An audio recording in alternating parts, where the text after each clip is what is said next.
का विचार शंकर से जुड़ा कि नहीं जुड़ा, शिव महापुराण से जुड़ा कि नहीं जुड़ा, ये तो हमको नहीं मालूम। पर इतना जरूर मालूम है कि जिन जिन के घर में इस शिव महापुराण की कथा को पितृमोक्ष के अंतर्गत अपने घर में चालू करा और टीवी का वॉल्यूम अगर तेज कर कर आप श्रवण कर रहे हैं, तो जितनी दूर तक ये कथा जाएगी उतनी दूर में जो भी अधोगति में मरा होगा, जिसकी भी गति बिगड़ी होगी, उसकी तो मुक्ति हो जाएगी, उसका मोक्ष हो जाएगा। हमें ये नहीं मालूम कि आप सुन रहे हैं सही से कि नहीं सुन रहे। आप थोड़ी देर सुने, उठकर चले गए, फिर आए, फिर बैठ गए, या सोफे पे बैठे हो, पांव लंबे कर लिए, पलंग पर लेटे हो, आराम से श्रवण कर रहे हो। जिस भाव से श्रवण करो, कुर्सी पर बैठकर कथा श्रवण करो, अपने अपने घरों में जिस भाव से आप कथा सुन रहे हो, बस इतना सा निवेदन है। जैसे सुबह सुबह आरती लोग मंदिर में करते हैं तो चोंगा चला देते हैं, माइक चला देते हैं। क्यों चला देते हैं? कि उतने जितने भी लोग हैं उसको श्रवण हो जाए, वो आरती का संचार हो जाए। पर शिव महापुराण की कथा इस पितृ पक्ष में अगर आपकी दुकान पर, आपके घर में, आपकी कॉलोनी में चल रही है, तो वॉल्यूम थोड़ा तेज कर कर संपूर्ण जितने भी इस कोरोना महामारी में शांत हुए हो, या हमको तो दिखते ही नहीं है कि कोई जीव मर गया तो शांत होने के बाद वो इधर उधर भटक रहा है, पर शिव महापुराण के शब्द उसके कानों में जाएंगे, इस हवन का भाग उसके कानों में जाएगा, तो यह विश्वास है कि उस जीव का कल्याण स्वतः ही हो जाएगा। ना उसको पिंड की जरूरत, ना उसको तर्पण की जरूरत होगी, वो स्वतः ही तर जाए। साधारण सी शिव महापुराण की कथा नहीं है महाराज। जब भगवान देवाधिदेव महादेव ने भगवान ब्रह्मा जी से कहा कि सृष्टि का संचार करिए, सृष्टि का निराकरण करिए, इस सृष्टि को निर्माण करना प्रारंभ कर दीजिए, भगवान शिव ब्रह्मदेव से कह रहे हैं आप सृष्टि को रचिए।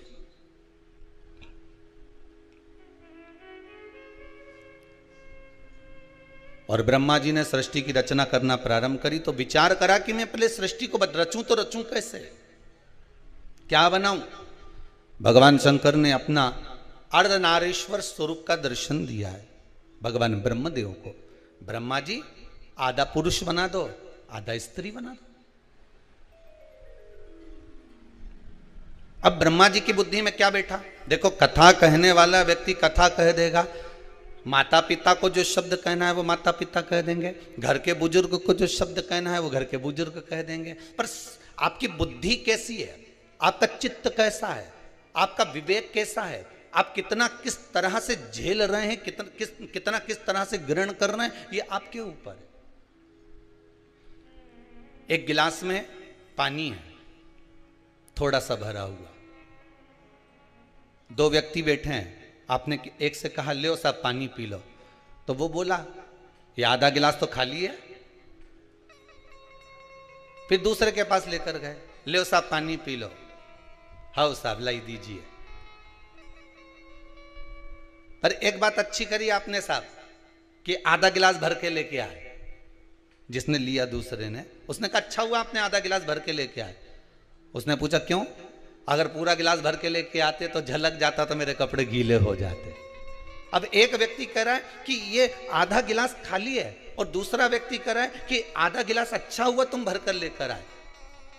इसमें अच्छा हुआ ये आधा गिलास भरा है, अगर मालूम पड़े पूरा भरा होता तो आधा तो झलक जाता, आधा तो गिर जाता। ये अच्छा हुआ कि आप आधा भर कर लेकर। गिलास वही था, पानी भी उतना ही था, पर व्यक्ति की सोच पर आधारित है। एक को खाली नजर आ रहा है, एक को भरा हुआ नजर आ रहा है। खाली नजर आने वाले को खाली ही दिखेगा, भरे नजर आने वाले को भरा ही दिखेगा। एक बड़ा सुंदर संवाद है महाराज जी।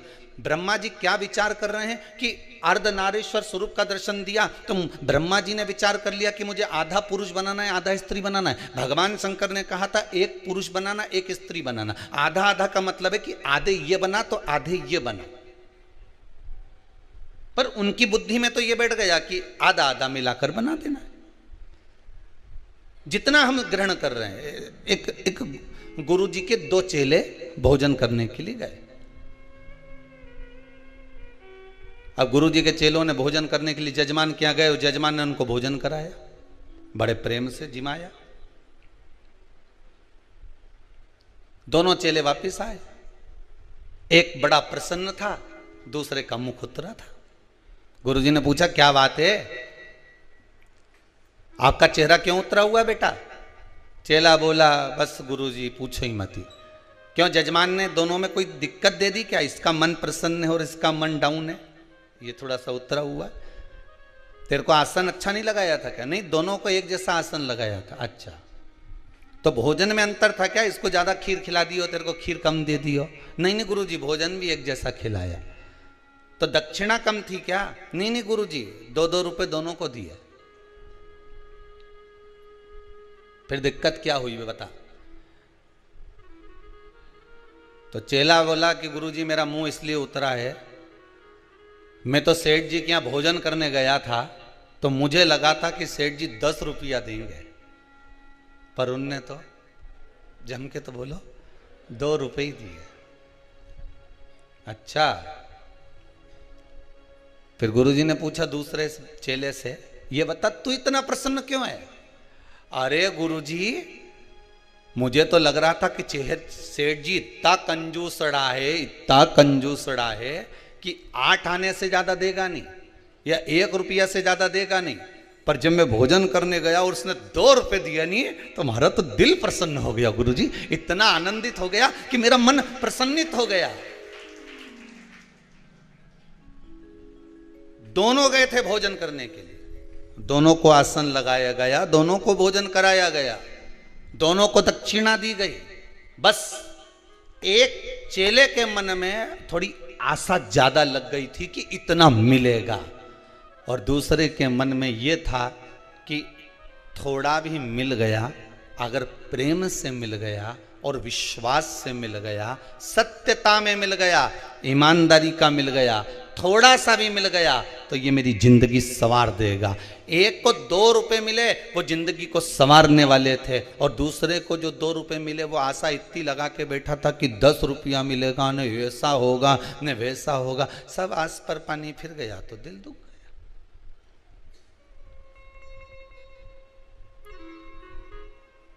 शास्त्र कितनी सुंदर बात कहता है, आशा एक राम जी से दूजी आशा छोड़ दे, नाता एक भोले जी से दूजा नाता तोड़ दे, साधु संगे राम रंगे अंग अंग रंगिए, जाई विधि राखे भोले ताई विधि रही है। तुम्हारे मन चित्त वृत्ति जिस भाव में भगवान रखे उस भाव में रहने का प्रयास करिए। जहां भगवान जिस भाव से रखने का प्रयास करे आपको, उस भाव से रहिए महाराज।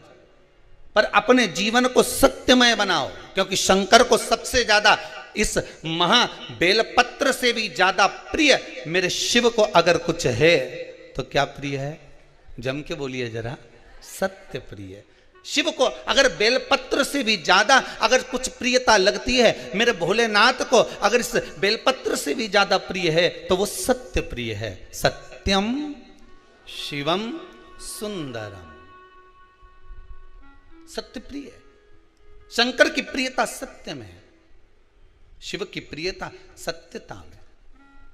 और जब हम सत्य की ओर अग्रण्य होते हैं महाराज, जीवन सार्थक हो जाता है। शिव महापुराण एक बहुत सुंदर बात कहती है, अगर आपको अच्छी लगे श्राद्ध पक्ष में तो उतार लेना, और श्राद्ध पक्ष में अच्छी नहीं लगे तो वो कंडा की रोज धूप देव, नहीं तो छोड़ देना। नहीं, अच्छी लगे तो उतारना अपने जीवन में। शिव महापुराण की कथा एक बात बहुत अच्छी कहती है, जब तक शरीर चले और तुम्हारे घर में चले तब तक सारे पुण्य के काम कर लो। समझ में आ गया? समझ में आ गया ना? जितने आस्था पर कथा सुन रहे हो, जितने फेसबुक यूट्यूब पर कथा श्रवण कर रहे हो, जितने लोग ऑनलाइन कथा सुन रहे हो, आज शिव महापुराण की कथा को इस श्राद्ध पक्ष में जो पूर्वजों को समय है, पितरों का समय है, अधों का समय है, आहूतों का समय है, वासुकों का समय है, इस श्राद्ध पक्ष में एक चीज अपनी जिंदगी में उतार लीजिए कि जब तक शरीर चले और तुम्हारे घर में चले तब तक सारे पुण्य के काम कर लो, क्योंकि इसके बाद मौका नहीं मिल रहा है। इसके बाद मौका नहीं मिलेगा। शरीर नहीं चलेगा तो कुछ पुण्य कर पाओगा हैं। अब मन में सोचो कि मैं तो बढ़िया नवरात्रे का व्रत करूंगी, अब मालूम पड़े वो अभी अभी कल ही कोई कह रहा था, कौन कह रहा था हमारे को याद नहीं आ रहा, कल कोई कह रहा था गुरुजी हमारे वो एक रिश्तेदार हैं, उनने सावन के महीने में पूरे महीना व्रत करा। हमने कहा हमने तो एक बार भी कथा में नहीं कहा, हमने कभी बोला? हम तो कहते हैं कि बल्लभ कुल की एकादशी करो तो बकरी जैसे चरो। ये जजमान लोग पूछते रहते हैं कि गुरुजी कथा सुनेंगे तो व्रत रखना जरूरी है। हमने कहा खूब खाओ डट के, मना नहीं। अब मालूम यहां तक हम तो कह देते हैं महाराज जी, श्रीमद् भागवत में कहा कि भागवत सुनने का नियम क्या है। शिव महापुराण में ये वर्णन नहीं करा कि भागवत में वर्णन क्या कि श्रीमद् भागवत कथा श्रवण करने का नियम क्या है। तो कहा एक फल का सेवन करो, श्रीमद् भागवत कथा को पूरी सुनो। हम भी कहते हैं एक फल का सेवन करो, शिव महापुराण पूरी सुनो। इतने में काम नहीं चले तो एक समय फलहार करो।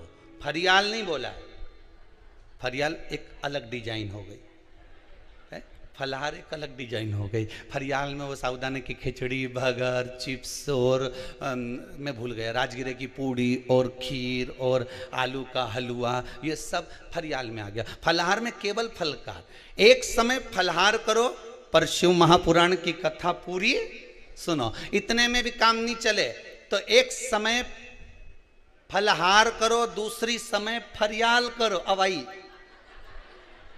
वही साबूदाने की खिचड़ी अब आ गई, फरियाल करो, पर शिव महापुराण की कथा जम के तो बोलो जरूर सुनो। इतने में भी काम नहीं चले तो एक समय फरियाल करो, फलार नहीं फरियाल करो, पर शिव महापुराण की कथा पूरी सुनो। इतने में भी काम नहीं चले तो एक समय फरियाल करो, दूसरे समय भोजन करो, पर शिव महापुराण की कथा जरूर सुनो। और अच्छे से सुन लो, इतने में भी काम नहीं चले तो दोनों समय भोजन करो, पर शिव महापुराण की कथा सुनो नहीं, जरूर सुनो। और इतने में भी काम नहीं चले तो कथा में जब जाओ तो टिफिन लेके बैठ जाओ, पर शिव महापुराण की कथा जरूर सुनो। पर कथा नहीं छोड़ना, अपन काय को कथा छोड़े। खाना न छोड़ा, पीना न छोड़ा, हरि भजन क्यों छोड़ दिया, जाना न छोड़ा, आना न छोड़ा, फिर सत्संग जाना क्यों छोड़ दिया। हमें कथा नहीं छोड़ना, कथा तो हम सुनेंगे चाहे कुछ भी हो जाए।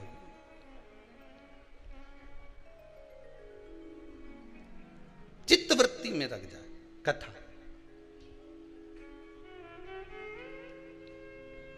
एक को भरा हुआ नजर आ रहा है, एक को हल्का नजर आ रहा है। हम कथा कैसे छोड़ दें? आप जिस भाव से श्रवण कर रहे हो, जिस भाव से आप सुनना चाहते हो, उस भाव से सुनो। नवरात्रि में गुरुजी हम भूखे रहकर कथा सुने। कहा हम वो कह रहा था कोई कि हमारे रिश्तेदार ने सावन का व्रत करा, कुछ नहीं खाया, फिर अब वो आपसे मिलने का कर। हमने कहा मिलना क्यों, ये तो बताओ। ना जाने कौन सी व्रत में ना जाने क्या खा लिया कि एक नाड़ी में कुछ ऐसा हो गया है, तो वो 2-3 दिन से हॉस्पिटल में पड़े। तो हमने कहा हमने नहीं किया था व्रत करो, हम तो के खूब चरो। अब मालूम पड़े तुम्हें शुगर बीपी और हम कह दे व्रत करो। 2-3 दिन तक तो कथा सुनोगे, चौथे दिन मालूम पड़े बीपी शुगर ऊंचा नीचा हो गया, तुम हॉस्पिटल में पड़े, कथा कौन सुनेगा? इसलिए तुम तो सुनो। कौन किस भाव से कथा रस तत्व को ग्रहण कर रहा है।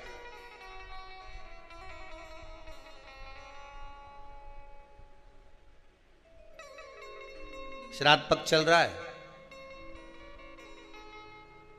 बस अपने जीवन में एक बात को अच्छे से उतार लेना। जब तक शरीर चले और तुम्हारे जम के तो बोलो घर में चले, तब तक सारे पुण्य के काम कर लो। यज्ञ, हवन, कथा, सत्संग, दान, पुण्य संकीर्तन सब कर लो, नहीं तो इसके बाद जब शरीर नहीं चलेगा और तुम्हारे घर में नहीं चलेगी ना, तो छोरा से कहोगे बिठले सभा समिति में 500 रुपये डाल दे रे छोरा, ले 500 रुपये डाल दे। और बूढ़ी अम्मा ने कहा 500 रुपये कैसे डाल दूं, लो पहले 500 रुपये दो। ने छोरा के तुमने पर्स में से 500 रुपये निकाल के दिया, छोरा से कहा ये 500 रुपये ले और तेरे मोबाइल से या फिर बैंक में जाके वो 500 रुपये बिठले सेवा समिति में जमा कर। अब मालूम पड़े छोरा ने तो जमा करने की जगह करना था यहाँ कर दिया वही मैडम को। मैडम भी खुश, क्यों जी आज 500 कैसे जमा करा, कि डोकरी वहां भेज रही थी मैंने यहाँ भेज दिया, अब तो जा।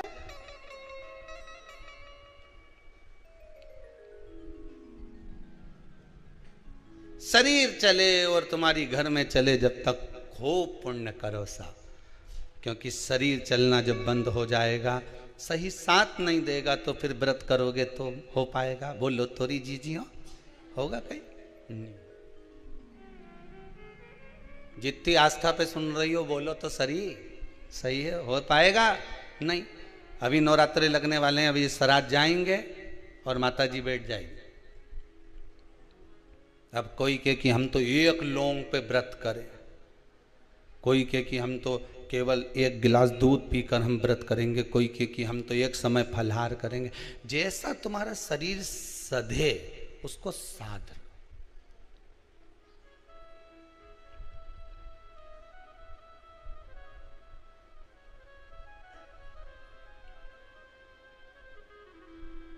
जैसा शरीर सधे।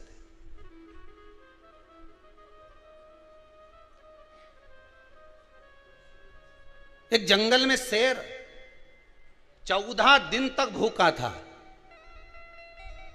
कितने दिन? जम के बोलिए। 14 दिन तक भूखा था। एक संत के पास सूचना आई कि 14 दिन से शेर भूखा है। संत ने कहा अब इसको तो भगवान मिल जाएगा, ये पक्का है। कुछ नहीं खाया। 20 दिन निकल गए। संत को लगा कि इतना दिन इसने अन्न नहीं खाया, भाग्रण नहीं करा, मांस नहीं खाया, फिर इसको भगवान क्यों नहीं मिला? तो भगवान से पूछा संत ने, ये बताओ कि शेर भूखा था तो तुमने इसको दर्शन क्यों नहीं दिया? भगवान बोले दर्शन तो दे देता था, परंतु ये शेर मेरे लिए भूखा नहीं था, ये रोज भूखा रहता था, खाने के चक्कर में ढूंढता रहता था कि कुछ खाने का मिल जाए, पर इसको खाने का नहीं मिला, भूखा रहना पड़ा। शास्त्र कह रहा है, बड़ा सुंदर चरित्र, इस मन को भगवान में लगा।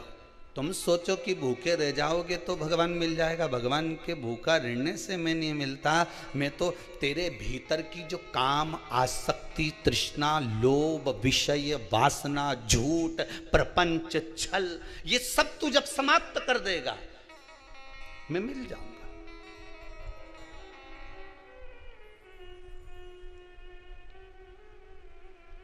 दूसरों की स्त्रियों के प्रति, नारियों के प्रति, कन्याओं के प्रति दृष्टि तो तुम्हारी गलत है, और केवल नवरात्रे में 9 दिन व्रत रख के तुम ऐसे हो जाओ कि मैं तो एकम से लेके 9वीं तक कहीं नहीं खाऊं।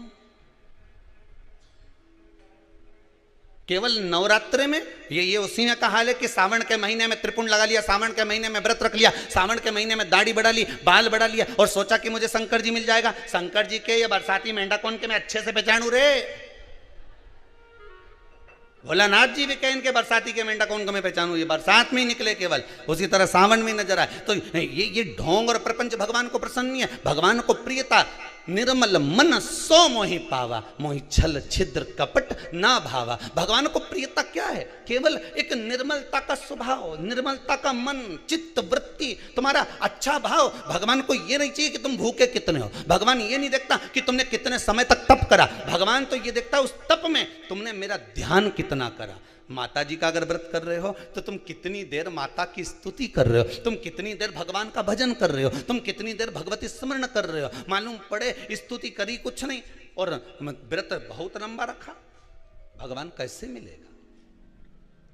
साल भर, पूरे वर्ष भर नारियों को, स्त्रियों को, अन्यों को निहारते रहे और सबके लिए गलत सोचते रहे।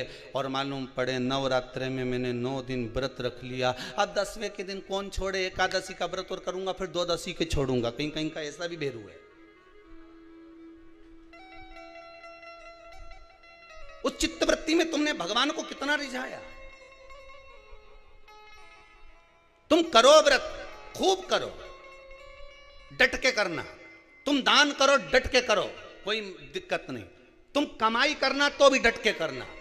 तुम्हें जो करना है अच्छे से करो, दिल से करो। पर जितने दिल से तुम कमाई करते हो, जितने दिल से तुम दूसरा कार्य करते हो, उतने दिल से अगर आप व्रत कर रहे हो तो उस व्रत में उतने ही दिल से भवानी का स्मरण भी करना, शंकर का अनुमोदन भी करना, राम और कृष्ण का भजन भी करना, भगवत भक्ति में उतना डूबना जिससे परमात्मा तुम्हें प्राप्त हो जाए।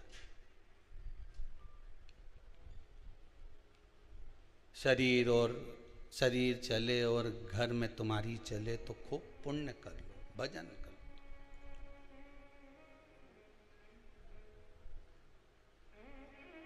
कईयों की तो टीवी देखते समय टीवी के सामने ही नहीं चले। दादी रिमोट दे दे मेरे को,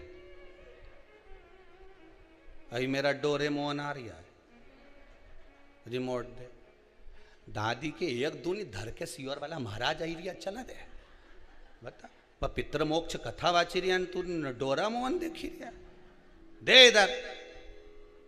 वो गया और उसने नहीं दिया, दादी ने रिमोट, तो मैं टीवी के पास पहुंच कर खटका ही बंद करिया। ले देख ले, अब देख। अब दादी भी ऐसी, मैं टीवी के बाजू में बैठी खटका चालू करके, अब आ तू।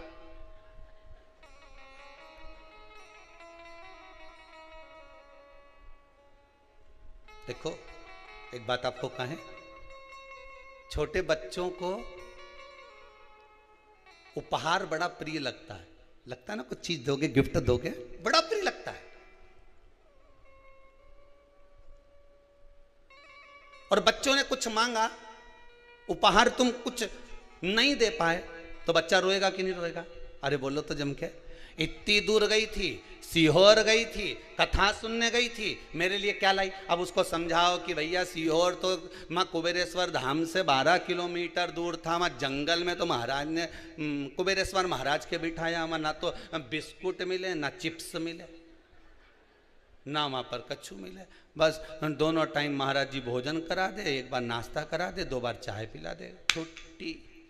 अब यहाँ कहाँ जाए इतनी दूर, बताओ। तो मेरे लिए क्या लाई? अब बच्चों को उपहार प्रिय है, और मालूम पड़े तुम बच्चों को उपहार नहीं दोगे तो रोएगा कि नहीं रोएगा? अगर उपहार तुमने कोई चीज देना चाहिए और बच्चे को नहीं दी तो वो रोएगा, पर जो उसके हित में होगा वही तो तुम दोगे। बोलो तो सही, जो अहित का होगा वो दोगे क्या?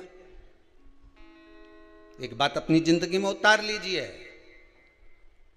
उपहार बच्चों को नहीं दिया तो थोड़ा समय रोएगा, फिर चुप हो जाएगा। पर बच्चों को यदि अच्छा संस्कार नहीं दिया तो जिंदगी भर रोएगा, फिर कोई चुप नहीं करा पाए। उपहार नहीं दिया तो बच्चा थोड़े समय रोता है, चुप हो जाता है। पर बच्चों को यदि अच्छा संस्कार नहीं दिया तो बच्चों को जिंदगी भर रोना पड़ता है, जिंदगी भर। अब उपहार जरूरी है कि संस्कार जरूरी है? जिस घर में पानी की कमी होती है, जिस गांव में पानी की कमी होती है, वहां की फसल बिगड़ जाती है। जहां संस्कारों की कमी, वहां की नस्ल बिगड़ जाती है। हम पहले भी कथा में बोले हैं, जिसको दुनिया चुनती है वो संसद में जाकर बैठता है, और जिसको मेरा शंकर चुनता है वो शिव महापुराण में जाकर बैठता है। अगर आप भी टीवी के सामने, भले आस्था चैनल के सामने शिव महापुराण की कथा को, पितृमोक्ष शिव महापुराण की कथा को, इस पावन पितृ शांति यज्ञ का दर्शन कर रहे हो, पितृ शांति हवन का दर्शन कर रहे हो, इन ब्राह्मणों के द्वारा निर्मित इस पावन 24,000 श्लोक की इन आहुतियों का दर्शन कर रहे हो, शिव महापुराण का दर्शन कर रहे हो, ब्राह्मण भोज का दर्शन कर रहे हो, भोजन भंडारे का दर्शन कर रहे हो, गौ माता का दर्शन कर रहे हो, तो भाग्यशाली समझना। जिसको मनुष्य चुनता है वो संसद में बैठता है, जिसको मेरा शंकर चुनता है वो सत्संग में बैठता है, वही शिव महापुराण में बैठता है। ये तो तुम्हारे हाथ में रिमोट रखा है, बदल सकते हो टीवी, पर तुम्हारा चित्त, तुम्हारी वृत्ति, तुम्हारा मन शंकर से अगर लगा हुआ है तो समझ लेना तुम कथा नहीं सुन रहे हो। अगर आपका मन कथा में लगा हुआ है तो आप कथा नहीं सुन रहे हो, शंकर कथा को श्रवण कर रहे हैं, शिव सुन रहे हैं।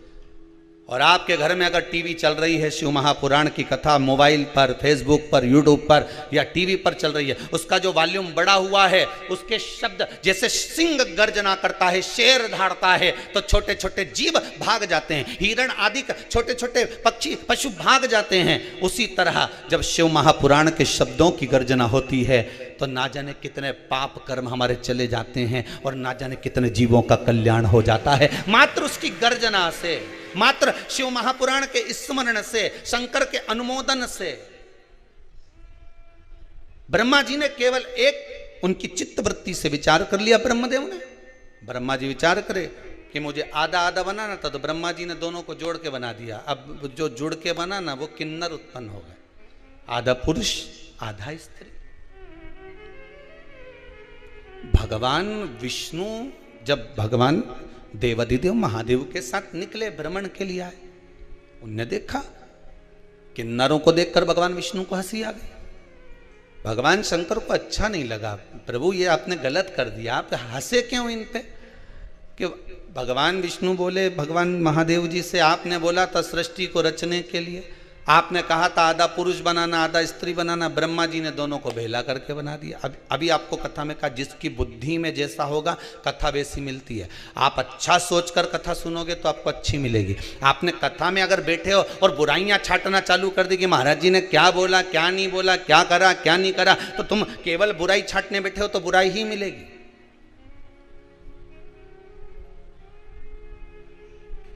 केवल बुराई नजर आएगी।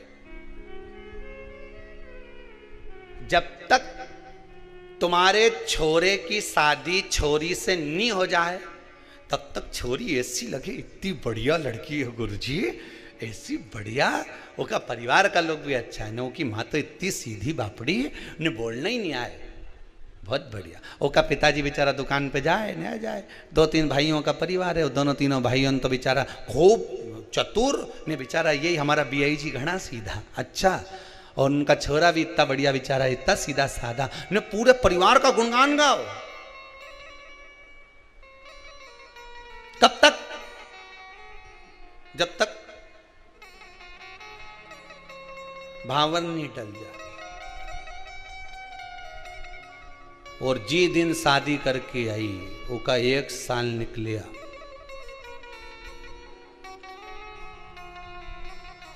उसके बाद तो मोबाइल पे बात करने की भी डिजाइन बदल गई।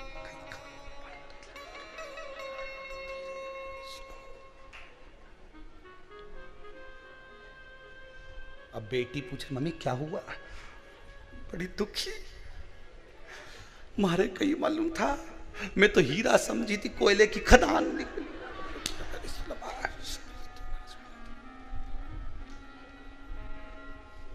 वो ऐसो कोई नहीं रे, या हीरा को परखइयो राम, कोई नहीं रे। अभी तुम्हारी दृष्टि अच्छी थी इसलिए उसकी माता भी अच्छी लग रही थी, बोलो सही है कि गलत है? अभी तुम्हारी दृष्टि अच्छी थी इसलिए उसके पिता भी अच्छे लग रहे थे, बोलो सही है कि गलत है? तुम्हारी दृष्टि अच्छी थी, तुम सीधी थी इसलिए सामने वाले सीधे नजर आ रहे थे। बहू आने के बाद तुम टेढ़ी हो गई तो जम के बोलो सामने वाला भी टेढ़ा हो गया। दृष्टि का भेद है महाराज, इसके सिवाय कुछ भी नहीं है। अब क्या कह रही है? ये सब उसकी माँ सिखा रही है।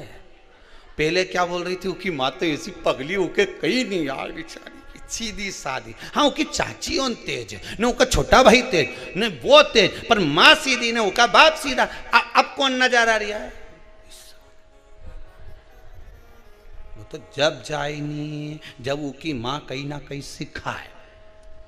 अब ये कौन बोल रही है? जम के बोलो जरा। सास बोले तो हम सासू से ये पूछें, ईमानदारी की बात बताओ, दृष्टि का भेद है।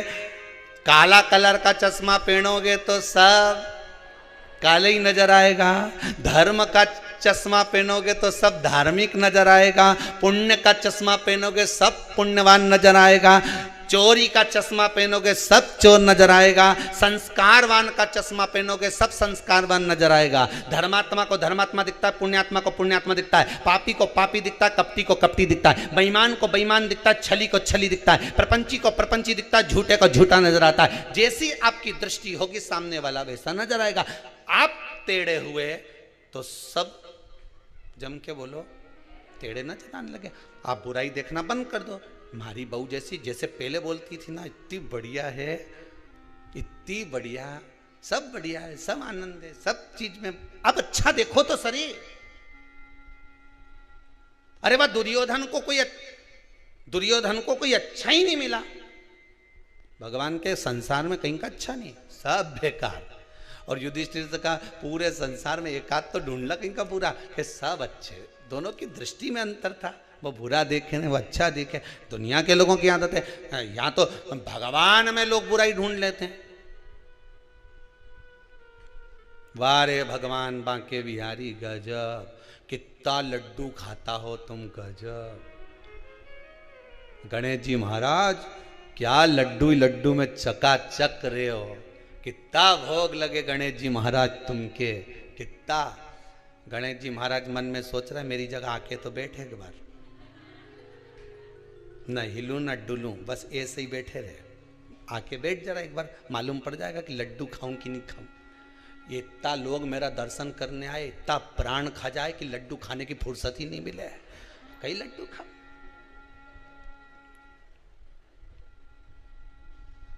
तू आ तो सही एक आध बार हमारी जगह बैठ के तो देख।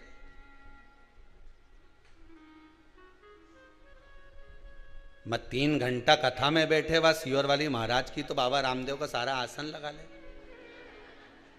तो, और मेरे से कि गणेश जी तुम सुखी, गणेश जी के महाकाय का सुखी है, तो बैठा बस सूंड लगाई और उनने तो बस सूंड लगाई। सुख कहां? अच्छा देखोगे अच्छा मिलेगा।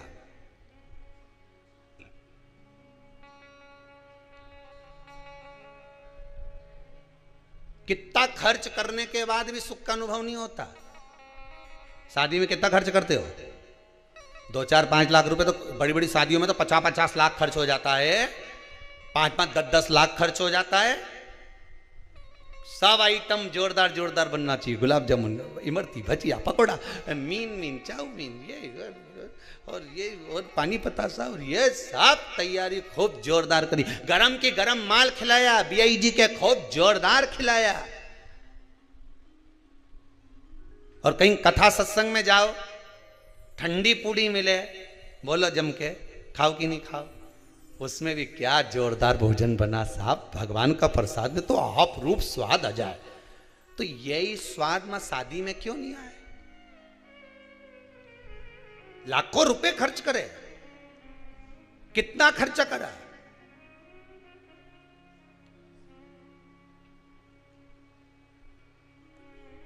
कथा में खर्च करा और एक शादी में खर्च करा, दोनों में अंतर है।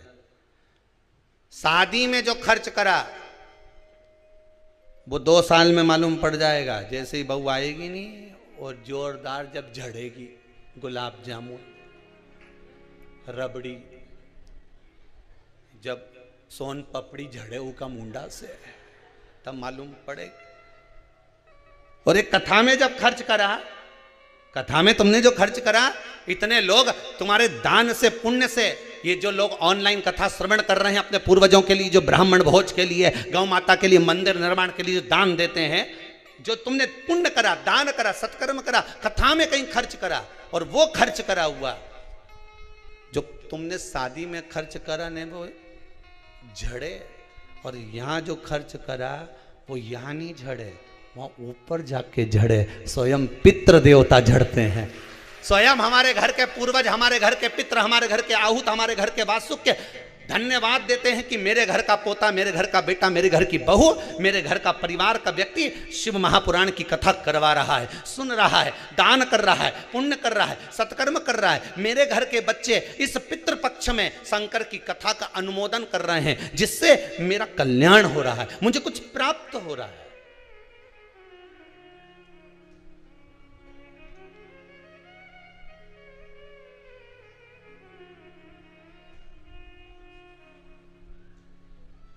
कुछ मिल रहा है। आपकी बुद्धि जैसी होगी, चित्तवृत्ति जैसी होगी, वैसा हमें प्राप्त हो रहा है, वैसा हमें मिल रहा है। अच्छा, एक बात तो समझ में नहीं आए मेरे को कि ये अभी तो अपन फिर भी समझ जाएगा, जो अभी की पीढ़ी है ना, ये तो समझ जाएगी कि एकम का श्राद्ध ने, द्वितीया का श्राद्ध ने, तृतीया का श्राद्ध ने, चतुर्थी का श्राद्ध ने, पंचमी का श्राद्ध। पर इनके जब अंग्रेजी स्कूल में पढ़ा देंगे और ये जब आप विदेश में नौकरी करने जाएंगे तो कहीं तुम्हें याद करे? अरे बोलो तो सही, निपटा हुआ इनके कौन याद करेगा कि हमारा पिताजी एकम के गया, काका जी ने दूज के गया था, तीज के गया था। अब तुम वो अपनी पत्नी के कह भी दे कि वो दूज का श्राद्ध है हमारा दादाजी का, तो पत्नी बोले कहाँ की दूज, और बोल भी मत देना दूज, नहीं तो वो दूज, तुम दूज बोलो वो दोचे, वो कहाँ की दूज, मैं तो पहचानू ही नहीं है दूज के। पति बोले फर्स्ट सेकंड, हाँ तो ये सेकंड कब सेकंड, तो पति फिर समझाए शुक्ल पक्ष का कि कृष्ण पक्ष का कि ऐसा कि, अब पढ़े लिखे बच्चों को कौन समझाएगा कि ये दूजे की तीज है। इसीलिए कथा कह रही है शरीर चले और तुम्हारी घर में चले तब तक पुण्य कर लो दादा, नहीं तो सेकंड और फर्स्ट में फंसा देंगे।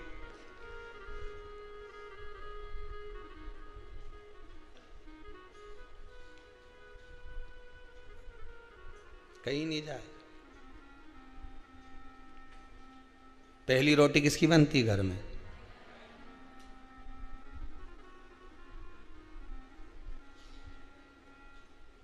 पर जिसके यहां बहुत जल्दी रहे, नहीं मेरे को जाना, जल्दी रोटी बना, उन्होंने कहा अभी बना के लेने 2 पराठा, और वो पहले नंबर का पराठा ही ले जाके दे दिया।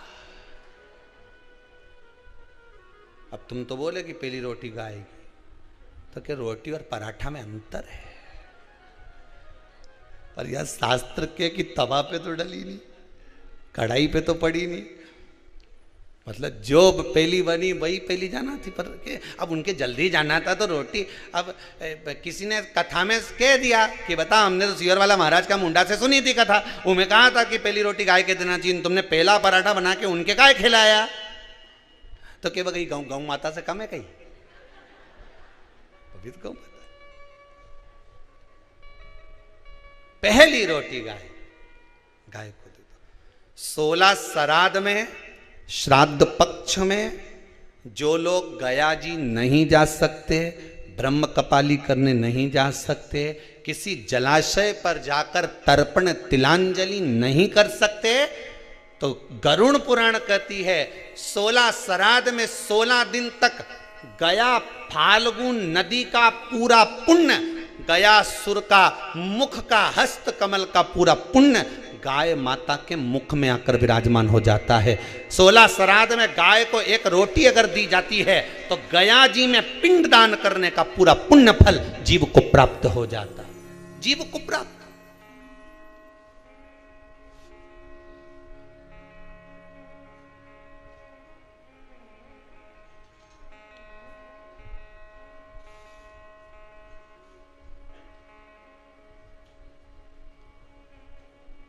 पूरा पुण्य प्राप्त हो जाता है। अगर गया नदी नहीं जा सकते, फाल्गु पर नहीं जा सकते, गया का पिंड करने नहीं जा सकते, 2 चीजें अपने जीवन में उतार लीजिए। एक 16 श्राद्ध में हमें गाय को रोटी देना है, खूब तला हुआ, खूब पका हुआ, खूब घी में या तेल में तरबतर गौ माता को नहीं देना। उसका कारण क्या है वो भी समझ लीजिए। रोड पर कॉलोनियों में जो गाय घूमती हैं, इन रोड पर कॉलोनियों में घूमने वाली गाय जगह जगह पर पॉलीथीन वगैरह खा लेती है। वो लोग खाती कि नहीं खाती? पॉलीथीन जब गाय खाती है तो उसके पेट में जम जाता है, उससे गाय के पेट में कैंसर हो जाता है। उसको तुम अच्छा पदार्थ खिलाओगे तो गाय हो सकता है कि बीमार पड़ने लगे। इसलिए ज़्यादा घी का, तेल का कोई पदार्थ गौ माता को ज़्यादा ना दीजिए। इसलिए हमने जैसे आपको कहा कि निःशुल्क पितरों की शांति के लिए जो कोरोना में शांत हो गए उनके लिए ये यज्ञ रखा है, हवन रखा है। हमने तुरंत आशीष जी को, समीर जी को ये बात कही कि एक काम करो, साथ में हवन तो चल ही रहा है, थोड़ी सी लापसी तैयार करो और लापसी तैयार करके गौ माता को प्रतिदिन जो जो शांत हुए उनके निमित्तार्थ थोड़ा थोड़ा सा गौग्रासी जाए पर जाना चाहिए। एक हवन वो जो अग्नि में सांकल्य छोड़ी जा रही है, जो गाय का घी छोड़ा जा रहा है और पितरों को मिल रहा है, और दूसरा गौ माता के 16 दिन तक 16 श्राद्ध में मुख में गया क्षेत्र रहता है। गया जी और ब्रह्म कपाली के पिंड का दान पुण्य अगर कहीं प्राप्त करना है तो गाय के मुख में मिलेगा। गाय के मुख क्यों दी जाता है कौवा को भोजन? श्राद्ध पक्ष में कौवे को भोजन क्यों दिया जाता है? क्यों छत पर ले जाकर रोटी का टुकड़ा डालते हैं? काशी, कांची, अवंतिका, अयोध्या आदि जितने पावन क्षेत्र हैं, जगन्नाथ, द्वारका, रामेश्वरम, बद्री नारायण, जितने जितने पुण्यशाली क्षेत्र हैं, मथुरा आदि जितने, वृंदावन आदि जितने पुण्य क्षेत्र हैं, शिव महापुराण की कथा में, स्कंद पुराण में लिखा है कि जितने पुण्यशाली क्षेत्र हैं, सारे पुण्यशाली क्षेत्र, चाहे चित्रकूट हो, अयोध्या हो, काशी हो, उज्जैनी हो, त्र्यंबकेश्वर हो, जितने पुण्यशाली क्षेत्र हैं, सारे पुण्यशाली क्षेत्र में पिंडदान होता है। बोलो मालूम है कि नहीं आपको? मालूम? सब दूर तर्पण होता है, सभी जगह पिंड होता है, सभी जगह तर्पण होगा, पिंड होगा। तो श्राद्ध पक्ष में तुम इतनी सारी जगह जाकर तर्पण कर सकते हो क्या? जम के बोलिए, नहीं कर सकते। इतनी सारी जगह जाकर पुण्य कर सकते हो क्या? नहीं कर सकते। इतनी सारी जगह जाकर तुम ब्राह्मण को भोजन करा सकते हो क्या? नहीं। इतनी सारी जगह जाकर ना पिंड दे सकते, ना तर्पण कर सकते, ना पुण्य कर सकते। अब ये 16 दिन में इतने तीर्थ कितने हजारों में तीर्थ, इतने तीर्थ में जाकर कहां पुण्य करोगे, कहां पिंड दोगे? तो उसका एक निर्णय निकाल दिया कि पितरों के देवता आर्यमा कौवे पर बैठते हैं। काय पे बैठते हैं? कौवे पर। तो एक काम करो, जब हम पितरों के देवता आर्यमा कौवे पर बैठकर पितृलोक से 16 दिन जब भ्रमण के लिए निकलते हैं तो घूमते हैं, तो क्यों ना एक काम करें कि कौवे के लिए भोजन छत पे डाल दें। हमारे छत का कौवा जब अन्न का भाग ग्रहण करेगा, पितरों के देवता को बिठाकर जब घूमने के लिए निकलेगा, तो जहां जहां घूमने जाएगा, जब जब बीच में कोई तीर्थ पड़ जाएगा, तो वहां के पिंडदान का फल हमको मिल जाएगा। इसलिए कौवे को भोजन कराया जाता है।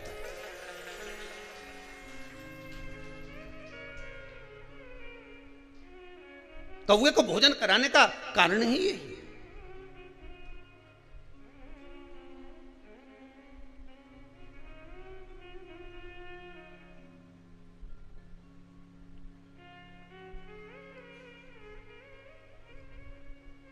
अभी गणेश जी विसर्जन हुए, गणेश जी को जल में विसर्जन किया, तो आपके मन में एक प्रश्न तो खड़ा होगा, आया तो होगा कि गणेश जी के 10 दिन तक बिठाओ, नित्य पूजन करो, ने पाठ करो, ने अर्चना करो, ने 10वें दिन इनके विसर्जन कर दो, और वो भी पानी में कर दो। पानी में विसर्जन करो। तो ये कहां लिखा कि जल में विसर्जन करो?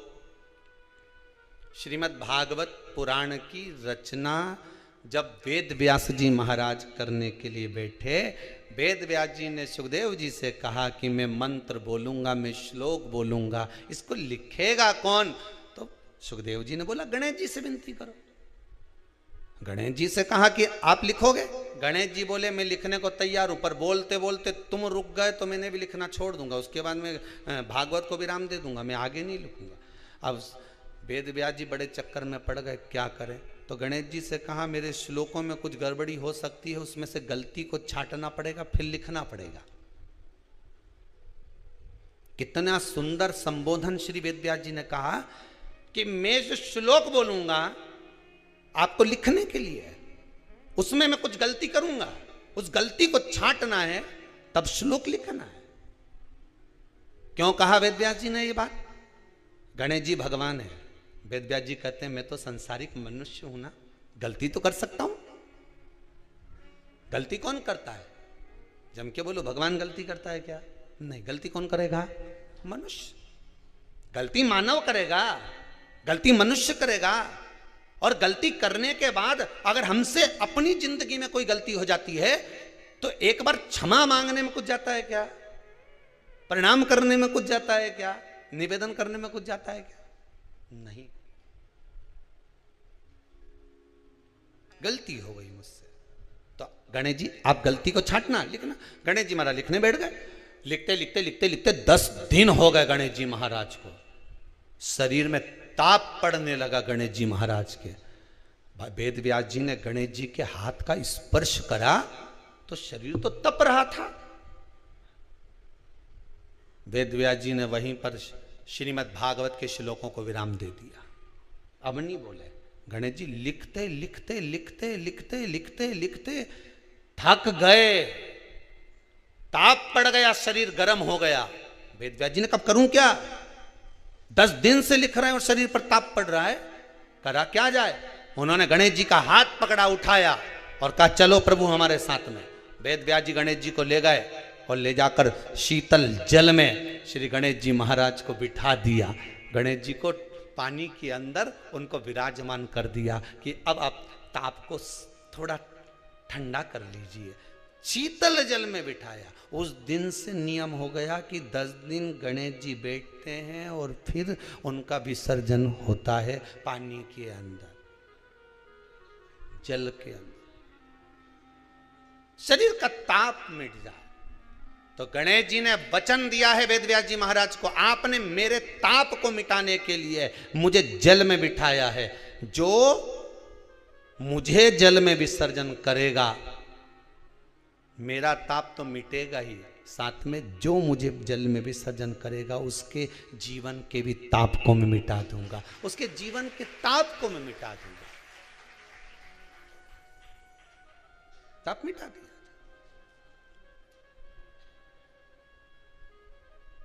पर करो गणेश जी का विसर्जन, मना नहीं है हो, पर अच्छे से करो रे हो। अब मत